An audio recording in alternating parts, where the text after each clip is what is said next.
So in the last session, we have discussed about the two-level system. So whether the population inversion is possible or not, right? So we have seen the red equation. So the red equation for the excited state. So we have, that is nothing but your dN2 by dt. So using your Einstein relations, we derive the equation this way. So now we have taken the condition at time t equals to 0, your dN2 by dt equals to 0. Okay, so now this is an initial condition. So someone asked me, so what happens if later time scales? See, the later time scales, so he's that person is the student is here now. Yes, sir. Okay, so now in the later time scales, now what happens? Your dN2 by dt is always a dynamic process. Okay, so it's a dynamic process. The numerical methodology will be different. Okay, you have to solve using different numerical methods to solve the dynamical process. Now for simplicity, we can assume a steady state condition at the later time scale. Okay, in the steady state condition, what does it mean? Your d of n1 plus n2, that is total, your dt equals to 0. That is your steady state condition, right?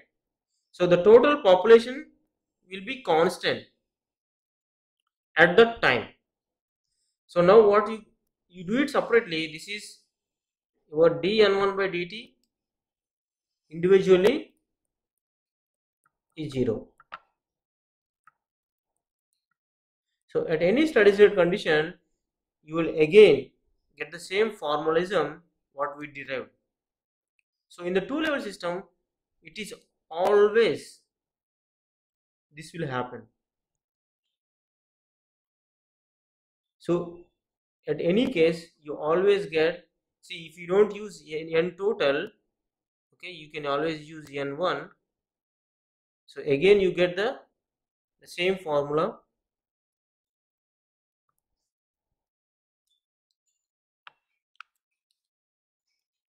N2 by n1. So in any place n1, that is always equal. So you will get, instead of n1, this is n1. So at the end of the day, you will get the same. The probability is always less than or equals to half. So your population, your n2 by n1 is always less than or equals to half. So that is the way you will never get a population inversion in the two-level system. Most of the times your absorption will dominate, and if even exceeds it, you will be saturated. But you never have a population inversion condition, so that it is impossible to get the population inversion in a two-level system. So is it your doubt clear now? Yes, sir. Okay.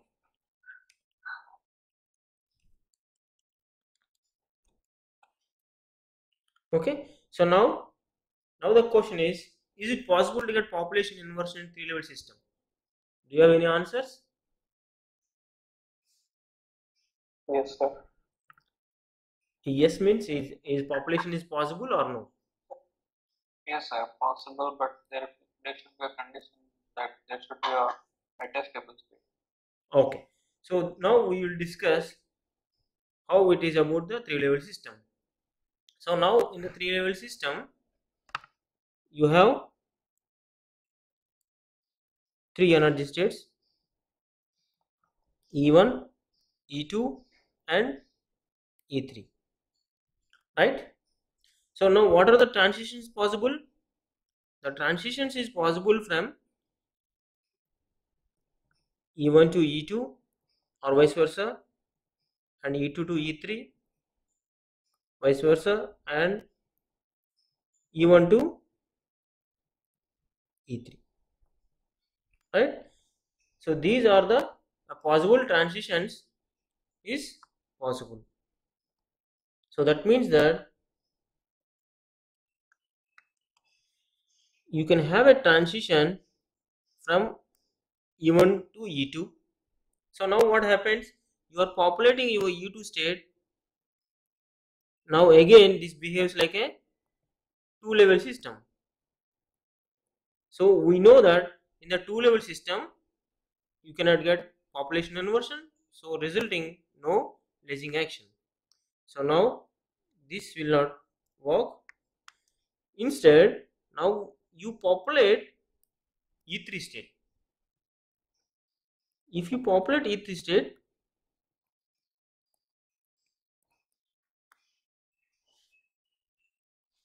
okay, so now this way can you create a population inversion.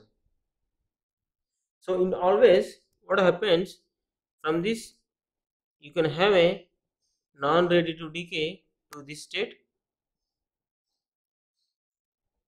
So now you have a population inversion can possible between level 2 to level 1.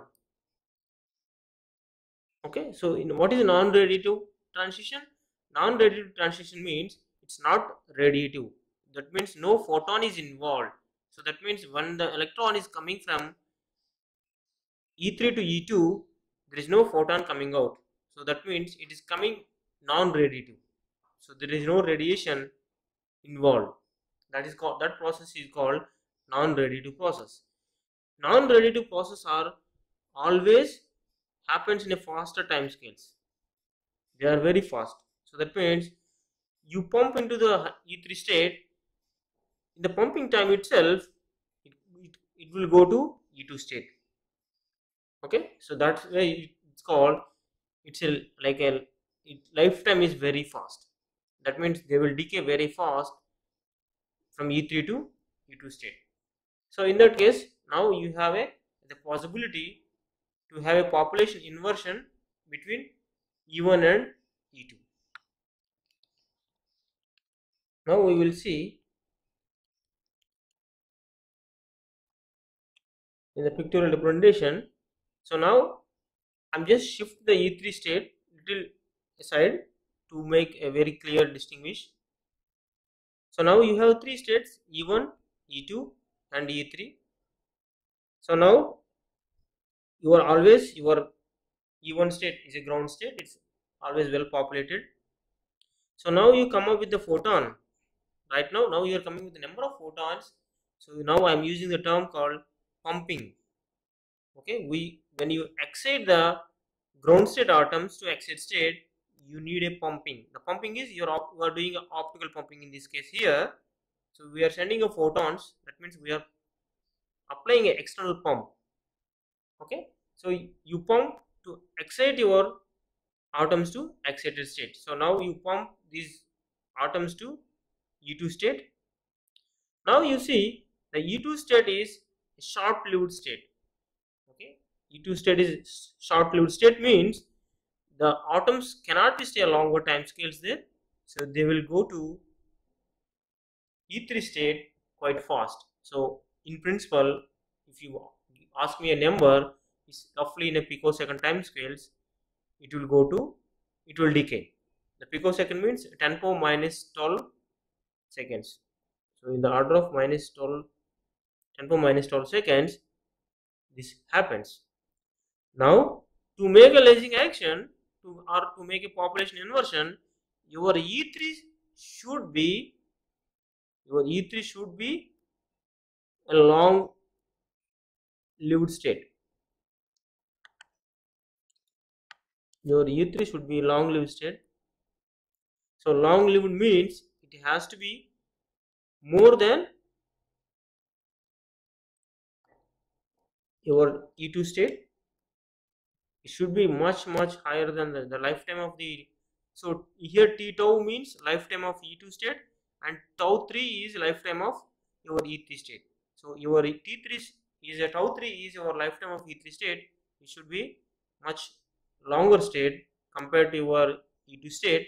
So this state we call a metastable state. Okay. So now as you pump to E2 state, it will go to E3 state via non-radiative process. So I am representing non-radiative process in this wavy nature with the arrow.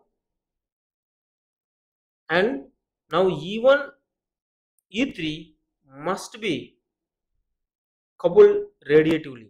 So that means, if for example, if this is also non-radiative process, then there is no lasing can takes place. So it has to be coupled radiatively. So in that case, you have a lasing. So the conditions here are your E2 should be short-lived and E3 even must be radiatively coupled, and your E3 should be long lifetime. That state you call as a metastable state. So then you can see population inversion can happen. So in the 3-level system, we can have a population inversion. So then you have a stimulated emission. So your tau 3 is long lived, that means it's higher. So if you ask me the order, sometimes from millisecond to microseconds. Okay, so now your metastable state makes a population inversion to happen. So that means now you have population inversion between E1 and E3 state. In this picture, it's the same picture. The only difference here is the energy of the photon. Now you see you are pumping with the energy HW12. That means the energy gap between E1 and E2. That means E2 minus E1. Right? And now the energy you are coming out, the photon through your lacing, you are getting H omega 13. So this energy is much lower and this energy is much higher. Now you see, for the stimulated emission, you require a triggering of the photon, right? But this photon cannot trigger these atoms or these electrons in this excited state E3. The reason is it has to be E3 minus E1. The photon energy should be E3 minus E1. Then only you can stimulate. Otherwise, you cannot stimulate. Now tell me how we can do it. Yes. So that means in this case, your spontaneous emission, the spontaneous emission from E3 to E1 is triggering to make a stimulated emission. So that means the photon emits from the spontaneous emission that will be in the system. That again interact with the system. That means with these atoms, then it starts the stimulated emission. It's clear now? Yes, sir. Okay, so that's what it is. Your spontaneous emission is a trigger your stimulated emission. So now what happens, you can see. So now this is the laser pulses coming from 3-level system. Now tell me what you are able to understand these pulse trains. I have a plot with respect to time, right? So now this is my first pulse coming out, and this is my second pulse, and this is my third pulse, and this is my fourth pulse. So what does it mean? Now you have a gap between the pulses, right? That means you are getting a pulsed laser. Why you are getting pulsed laser? Because now you see your stimulated emission makes your E3 state empty. Now again to build this E3 state, again you have to pump. So that means there is always a time gap, because for example this is microsecond time scale, your de-excitation. Every microseconds the pulse will come. That means after microsecond you have a one laser pulse. Again after 1 microsecond you have another laser pulse. So that way you always in a 3-level system you will get a pulse laser. So that gives you your delay between each pulse. So now your 3-level system always gives you pulsed output, because it always required a time to building a population inversion. Once you vacate all the atoms in the E3 state, now again it has to build all the population inversion, because here the building the population inversion is complex in the 3-level system, because you have to pump with a high pump power from E1 to E2 state. And also you see you always have because it's your ground state is involved, your ground state always have certain number of unexcited atoms and the electrons. So that means it's very difficult. It's not compared to the, I will see in the next level system how it is easier, but in this case it is difficult to build the population inversion. You require high pump powers, because you have to pump so many number of photons, so many atoms to excited state, then to create a population inversion between your ground state and your E3 state. Now you remember you are creating a population inversion between your E3 and E1 state. So as your ground state is involved, it is very difficult to create a population inversion. So that is the complexity in the 3-level system. But the resultant output always a pulsed output, as you have seen. So that's what I mentioned here, the difficult to maintain a population inversion continuously. Now we will see how about population inversion in the 4-level system. Okay, so now I'm considering 4 energy levels. As I move the energy levels sideways, that means for easy to represent. So here I see the stimulated emission condition, your Nj plus 1 and J, your J is the state and J plus 1 is higher state. So that means Nj plus 1 is number of atoms in the higher state to its lower state. So that is our stimulated emission condition. So now your E1 state is populated always, because it's ground state. So now you pump to E2, and a similar way I'm considering your E2 is a non-radiative process, so it decays quite fast to E3 state. So that is our time tau 2. So always the tau 2 is much lesser than the tau 3. So your tau 3 is your metastable state in this 4-level system. Even faster, that means for example even it is nanosecond time scale, still in this 4-level system you can create a population inversion. The reason is your E4 is always empty. You can see your E4 is always empty. Even you have a single atom there, already you have a population inversion. So that means in a 4-level system it's quite easy to create a population inversion. So you have a lacing from E3 to E4, so that is your stimulated emission, and your E4 to E1 again we are considering a non-radiative process. Okay, so that means your tau 3 is much greater than the tau 4 and as well as from the tau 2. In this case also the spontaneous emission will trigger the stimulated emission. Now the stimulated emission between these two states, E3 and E4. So you will get always Now you see, with respect to time, you always have a beam of light. So now this 4-level system will gives you a continuous wave output because it always maintains the population inversion.